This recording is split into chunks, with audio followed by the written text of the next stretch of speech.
Good evening friends. आपका Saturday special में स्वागत है। जैसे कि फ्राइडे को लास्ट सेशन होता है वीक का, तो फ्राइडे इवनिंग को मैं ज़्यादातर प्रीफर नहीं करता हूँ स्टॉक एनालाइज करने में। तो मैं थोड़ा टाइम लेके सैटरडे को करता हूँ और फिर कल संडे को है वो वीकली स्पेशल कर देंगे। तो लास्ट वीक जो भी एक्टिविटी हुई या फिर लास्ट डे पे जो एक्टिविटी हुई उसके बेस पे हम कुछ डिस्कस कर लेते हैं। आज सबसे पहले निफ्टी को देख लेते हैं। जो निफ्टी का रेजिस्टेंस पार्ट बताया था, ये पोर्शन है वो शायद रेजिस्ट करेगा, वो 414। तो 414 का हाई लिया भी नहीं और वो डायरेक्टली डाउन हो गया, बट दैट डजेंट मैटर क्योंकि ये जो है वन काइंड ऑफ रिटेस्ट भी बोला जाता है। ये लेवल को रिटेस्ट किया है। अल्टीमेटली निफ्टी यहाँ की रेंज में घूम रहा है और हो सकता है कि किसी भी साइड का मूव ले, यहाँ से अप साइड का और यहाँ से डाउन साइड का, वो हमारा तय है। तब तक आप स्टॉक स्पेसिफिक रहोगे तो शायद इतना फ़र्क नहीं पड़ेगा, क्योंकि ज़्यादातर स्टॉक्स में निफ्टी खास करके वो लोग देखते जो लोग इंट्राडे ट्रेड या फिर फ्यूचर एंड ऑप्शंस में ट्रेड कर लेते हैं। तो निफ्टी का एनालिसिस इतना ही जो मैंने बताया है वो बरकरार है। मेरा स्टेटमेंट वो मैं आगे की और देख रहा हूँ, बट ये लास्ट कैंडल है वो एक नेगेटिव कैंडल दिखा सकता है क्योंकि ये पूरा बॉडी है उसको भी खा गया और जो पूरी रेंज थी उसको भी खा गया, क्योंकि ये जो हाई है 17,314 के ऊपर हाई बनाया और जो लो था 17,071 उसके नीचे बनाया। तो ये एक किस्म का नेगेटिव अप्रोच होता है। बट यहाँ पर भी देखिए ऐसा ही कैंडल बना था, बट नेक्स्ट डे एक सेटल किया और फिर अप साइड ले लिया था। तो भी करीबन ये जो क्लोज था मान लीजिए 900 था या फिर 960 था। 960 के बाद उसने करीबन 17,390 तो करीबन 400 पॉइंट का गेन दे दिया। तो एक होप है अभी भी। फिर भी लेट्स सी मंडे को मार्केट कैसे खुलते हैं या फिर सैटरडे संडे वर्ल्ड मार्केट कैसे किस तरह से इम्पैक्ट डालते हैं इस पर। जो मैंने स्टॉक निकाल के रखे हैं वो फर्स्ट स्टॉक है किलोस इंजीनियरिंग। ये जो भी लोग मुझे सुन रहे हैं उन लोगों को बता दूं, ये मेरा मंथली पिक है। हाँ, तो एवरी मंथ मैं एक पिक सिलेक्ट करता हूँ और वो मंथली पिक देने का रीज़न जो भी है वो एक किस्म की कैंडल है। यहाँ पे देख सकते हो बुलिश रिवर्सल कैंडल है, मीडियम रिलायबल है और जो भी वो अपने हिसाब से लिखते हैं क्योंकि उन्होंने जो स्टडी किया है। तो मेरा भी वही अप्रोच रहेगा जो कैंडलस्टिक का अप्रोच है। अगर यहाँ से कुछ मूव निकलता है, हाँ आइडियली ये हाई होना चाहिए, बट ये हाई भी निकाल देता साथ में 179 है और लास्ट क्लोज है 162, तो करीबन 17 रुपये दूर है। तो ये अगर इसके हाई को सोचे 167.55 है, इसको अगर निकाल लेता है अच्छी तरह से तो बहुत अच्छा मूव देखने को मिल सकता है, क्योंकि करीबन ये लास्ट करीब कितने मंथ का जो डाउन ट्रेंड है वहाँ पर उसने बुलिश कैंडल्स बनाई है। पहले डोजी बनाई एंड देन बुलिश कैंडल बनाई, मतलब ये रिवर्सल कैंडल का एक पैटर्न है, ग्रुप ऑफ 3 कैंडल्स। तो यहाँ पर ये रिवर्सल का साइन और इंडिकेशन मिल रहा है। फर्स्ट इनिशियल टारगेट 236 और अगर ये हाई 260, 264, 265 निकाल देता है तो एक नया जोन स्टार्ट हो जाएगा और आने वाले दिनों में या फिर आने वाले महीनों में करीबन 400 तक के टारगेट भी देखने को मिल सकते हैं। एक वरेको इंजीनियरिंग है जो डेली में हमने डिस्कस किया था, करीबन यहाँ पे डिस्कस किया था जब मैंने बताया था कि ये पोल बना है और ये फ्लैग पैटर्न दे रहा है और ये कैंडल बन चुकी थी शायद 8th डेट था, हाँ 8 अप्रैल था, और उसके बाद ये ने हाई बनाया। अब ये जो है ये शेडो मुझे डिसअपॉइंट कर रहा है। जब कभी भी कोई भी कैंडल में बड़ा शेडो बन रहा है नीचे की ऊपर, तो एक इंडिकेट कर रहा है आपको कि हाँ मजबूत है। क्लोज वाइज ये बहुत ऊपर क्लोज आया है, क्योंकि आप देख सकते हो अगर लाइन में कन्वर्ट कर देते हैं तो लाइन में कन्वर्ट कर देते हो आप देख सकते हो कि सारे के सारे लाइंस के ऊपर है। बट अब यहाँ पर जो क्लोज है ये जो पोर्शन है अब उसको क्रॉस करना ज़रूरी बनता है। अगर ये निकाल देता है तो आने वाले दिनों में एक अच्छा मूव आपको मिल सकता है। तो ऐसे स्टॉक्स पे आप नज़र बना के रखते हो तो आने वाले दिनों में आराम से आप 5% 10% रिटर्न देख सकते हो। बट मैं रिटर्न का एश्योरेंस नहीं दे सकता। हाँ, एज़ पर द गाइडलाइन या फिर एज़ पर द नॉर्म्स मैं अपना स्टडी निकालता हूँ और फिर आपके साथ शेयर कर रहा हूँ। That's it. But volume activity बहुत अच्छी है। अगर इसको 1 आवर में कन्वर्ट कर देते तो कहाँ पे फॉल आया था, तो इनिशियल पार्ट में वो अपर सर्किट में लग चुका था और फिर जो भी है डाउन ट्रेंड स्टार्ट हुआ। तो ये जो गैप फिलिंग प्रोसेस होती है वो कंप्लीट नहीं हुई है। डेली में ऐसा नहीं लग रहा है। डेली में हाई है 423 और लो है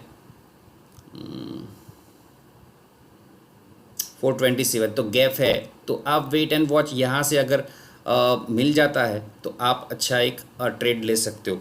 चोलामंडलम में हमने किसी ने पूछा था और मैंने अपना ओपिनियन बताया था। चोलामंडलम इन्वेस्टमेंट एंड जब ये कैंडल बनी थी तब किसी ने जैकपॉट ट्रेड के बारे में बात बताई थी। उस टाइम पे मेरा वही स्टेटमेंट था कि अगर आपका 700 के अराउंड आपको लेने के लिए मिल जाता है 7 तक, तो ये देखिए आप इतने दिनों के बाद आपको एक मौका मिला है ये कैंडल पे। इस कैंडल का लो बना है 699.55 और हाई बना है 721। मतलब आपको पूरे दिन आपको ट्रेड करने को मिला है। मतलब अगर पोजीशंस लेनी है और वेरी नेक्स्ट डे ये 715 से लेके 764, मतलब 50 रुपीज़ का गेन, तो 7% का गेन इमीडिएटली मिल गया। तो ऐसा ट्रेड होता है। अभी ये 3 रेड कैंडल्स बनी है बट वॉल्यूम एक्टिविटी सपोर्ट नहीं कर रही है, तो मैं उसको वेट एंड वॉच पे ही डालूंगा। नो डाउट अभी भी थोड़ा बुलिश लग रहा है। RSI भी 55 ही है, तो ज़्यादा अभी डिसअपॉइंट होने की ज़रूरत नहीं है, ऐसा मुझे लग रहा है। Then Chennai petro,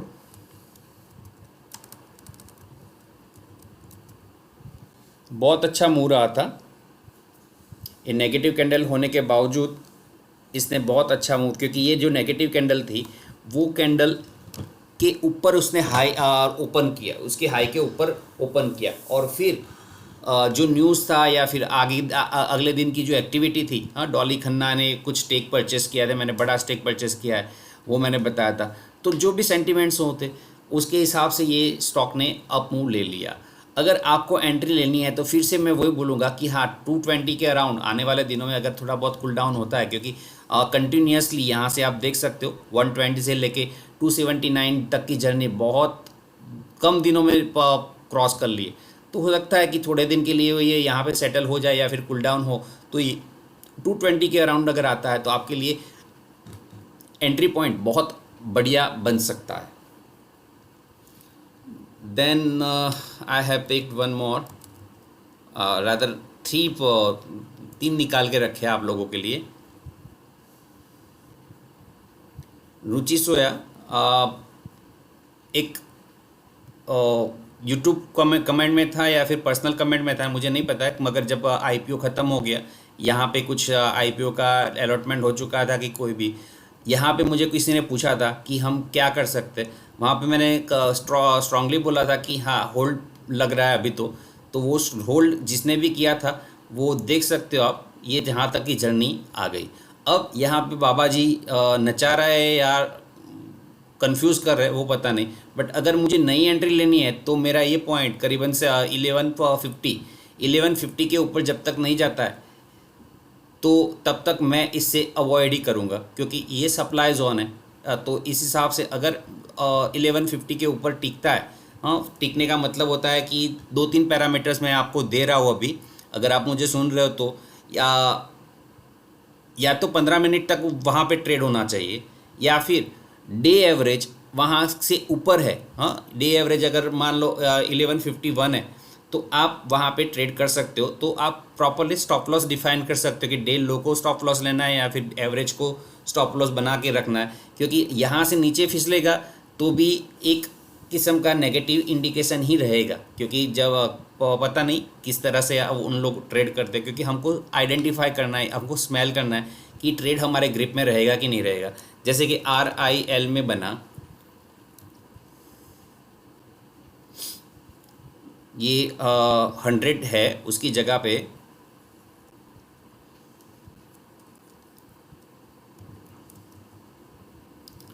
moving average 1, moving average 2, और दोनों के पैरामीटर जो हमने एक स्ट्रेटजी डिस्कस की थी 10-20 की, उसमें कन्वर्ट कर देते हैं।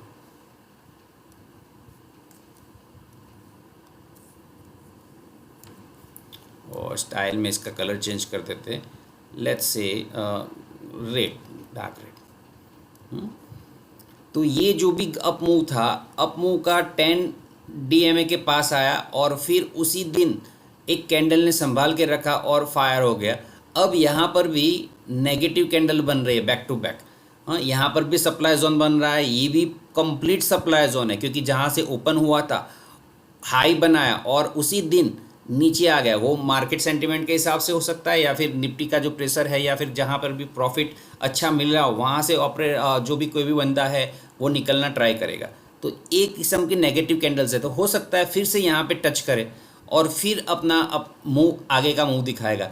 तो यहाँ तक भी हो सकता है या फिर यहाँ तक भी हो सकता है, क्योंकि आपका 20 DMA अराउंड है 922 और इसका लो है 930। तो 930 के अराउंड शायद इसका रेट फिर से देखने को मिल जाए। तो वहाँ पे अगर एंट्री लेने के सोच रहे हो तो अच्छी बैट हो सकती है, क्योंकि आपका नया सपोर्ट जोन ये बन चुका है 1000 आप पकड़ के चलिए, तो 1000 सपोर्ट जोन ही है।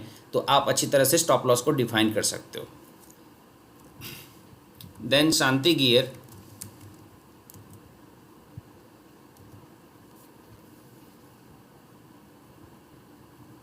यहाँ पे शायद मुझे बताने की ज़रूरत नहीं है, जो आप लोग देख रहे हो वो पहले बता देता हूँ। हाँ, बड़ा सा वॉल्यूम बार बना और फिर स्लाइड होके वहीं लेवल तक आया 20 DMA के पास या फिर 10 DMA के पास, जो भी आप अपना डिफ़ाइन करो या फिर अपनी प्रैक्टिस कर रहे हो। क्योंकि यहाँ पे जैसे मैंने पहले भी मैं बता चुका हूँ, मैं एक ही चीज़ नहीं देख रहा हूँ, बट पब्लिक को अगर कंफ्यूज करना है तो ऐसी 3-4 चीज़ें बताते रहते लोग। हाँ, मैं भी शायद अभी वही कर रहा हूँ, बट मैं जो बताना चाह रहा हूँ वो स्लोली आप डेफिनेटली सीख जाओगे, वो मुझे पूरा कॉन्फिडेंस है। अब यहाँ पर मैंने जो निकाला है वो रीज़न क्या है, तो एक ये कब बन रहा है, अगर मैं पेन इस्तेमाल कर लूँ, this is called rounding bottom. और यहाँ पे थोड़ा सा एक हैंडल बना था और फिर ब्रेकआउट दिया था, ये जो रेंज था उसको तोड़ा था और फिर वही रीटेस्ट करने के लिए आया, जो मैंने रीटेस्ट की, अभी निफ्टी में भी बात की, तो रीटेस्ट किया और फिर उसके 2 दिन उसने लगातार थोड़ा मूव दिया और लास्ट में कल का जो सेशन था वो बहुत अच्छा सेशन बनाया।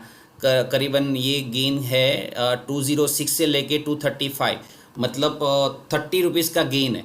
30 rupees at the cost 200 rupees cost का शेयर है उसमें, मतलब 15% का रिटर्न दे दिया। तो अभी स्ट्रॉन्ग कैंडल बन चुकी है, तो अगर इसमें एंट्री लेनी है तो आप मनी मैनेजमेंट के साथ जा सकते हो। अगर मुझे ट्रेड करना है तो मैं 210 के अराउंड स्लोली 210 तक मैं इकट्ठा करूंगा और फिर स्पेसिफिक डिफाइन करूंगा, तो 195 का स्टॉप लॉस मैं डिफाइन करके इसमें आगे बढ़ सकता हूँ।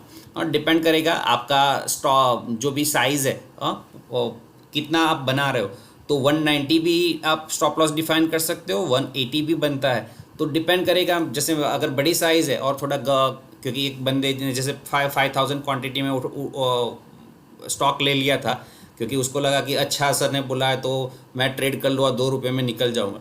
तो मार्केट हर एक को चांस देता है, बट जो गलती करता है उसको पनिशमेंट भी देता है। तो आपको सोच समझ के अपनी साइज़ बनानी है। एक ही दिन में कमा लेना है ये दिमाग में मत रखिए, क्योंकि आपको डेफिनेटली चांस मिलेगा, वो मेरी गारंटी है। Then last but not the least, मैंने एक BLS निकाला है। ये S है, मतलब स्प्लिट हुआ है शायद, लेट मी चेक।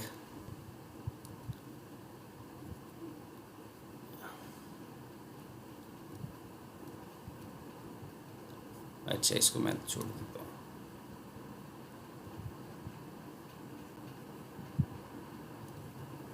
नॉर्मली जब भी हम यहाँ पे करते हैं कर्सर तो क्या होता है वो दिख जाता है, बट स्प्लिट है कि नहीं पता नहीं मेरे को, वो चेक करना पड़ेगा। इसको मैं RSI को हटा देता हूँ अभी टाइमली।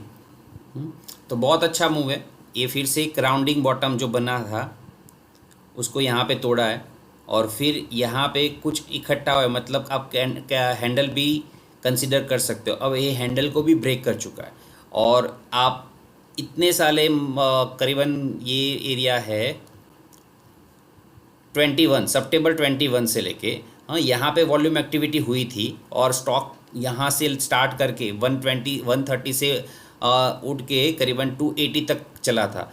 अब 280 से लेके ये सॉरी सितंबर अक्टूबर से लेके अप्रैल तक वहीं पर टिका। यहाँ तक अगर बात करें ये जो रेंज बन रही है, हाँ, तो 280 ये रेट है 280, तो ये रेट वहीं का वहीं टिका। ये जो मेरा कर्सर है ये इसकी रेंज बनी। अब वो रेंज तोड़ के थोड़े दिनों से पहले ये रेंज के बाहर निकला है। अब यहाँ पे नई एक छोटी सी रेंज बनाई और इसको भी निकल के बाहर निकला है। तो ये वॉल्यूम कंट्रीब्यूशन जो भी है वो एक अट्रैक्ट कर रहा है और हो सकता है आने वाले दिनों में ये 361 है ना, तो करीबन 440, क्योंकि ये जो रेंज है ये रेंज का 180 190 पकड़ लीजिए और 190 का ये 306 310 पकड़ लीजिए, तो 120 रुपीज़। तो यहाँ से 120 रुपीज़ का स्ट्रेंथ रखता है। 120 रुपीज़ अगर ऐड कर रहे तो 430, जैसे मैंने 440 बोला, हाँ, तो वो अराउंड 430 के अराउंड ये नेक्स्ट टारगेट इसका हम एक्सपेक्ट कर सकते हैं। तो दिज आर द स्टॉक्स जो मैंने एक दो वीकली के हिसाब से लिए, एक मंथली के हिसाब से लिए और दो तीन मैंने डेली के हिसाब से लिए। तो ये आपके स्टॉक्स मैंने डिफाइन करके रखे। आप अपना जो भी है कंसेप्ट वो प्रॉपरली स्टडी करिए, उस पर अप्लाई करिए। मैंने जो देखा उसमें से मैंने जो बेस्ट पिक हो सकते थे वो मैंने आपके लिए निकाल के रखे। आपके फिनेंशियल अगर कंसल्टेंट कोई है तो उनसे कंसल्ट करके पूछिए इसके फिनेंशियल क्या है, क्योंकि विदाउट फिनांस आपके टेक्निकल्स भी बेकार हो जाएंगे। क्योंकि स्टॉक का परफॉर्मेंस अच्छा है बट जो प्रॉफिट मार्जिन होना चाहिए, प्रॉफिट रेशियो होना चाहिए या फिर और कुछ ईयर टू ईयर ग्रोथ होना चाहिए, वो अगर नहीं है तो स्टॉक में कितना भी अच्छा मूव हो वो ट्रैप होने के चांसेस वहाँ पे बन सकते हैं। जैसे मैंने एक स्टेटमेंट इसी वीडियो में बनाया कि बाबा जी क्या कर रहे हैं, नचा रहे हैं कि कंफ्यूज कर रहे हैं। तो हो सकता है, डिपेंड करेगा, क्योंकि एक बंदा या दो बंदा स्टॉक को कोई हिला नहीं सकता। हाँ, कोई बड़ा प्लेयर या फिर बड़े अमाउंट जब तक स्टॉक में नहीं आती है तब तक स्टॉक में मूव आना मुश्किल है और मुश्किल है। Thanks a lot. आप ऐसे ही बने रहिए और मुझे मोटिवेट करते रहिए। अपने फ्रेंड्स को भी, जो लोग ट्रेड कर रहे हैं या फिर जो समझना चाहते हैं या फिर जो ट्रेड करना चाहते हैं, तो उन लोगों के लिए अच्छा वीडियो मैं बनाने का ट्राई कर रहा हूँ, तो उनको भी इनवाइट करिए और सब्सक्राइब करने के लिए रिक्वेस्ट करिए। Okay, bye, good night.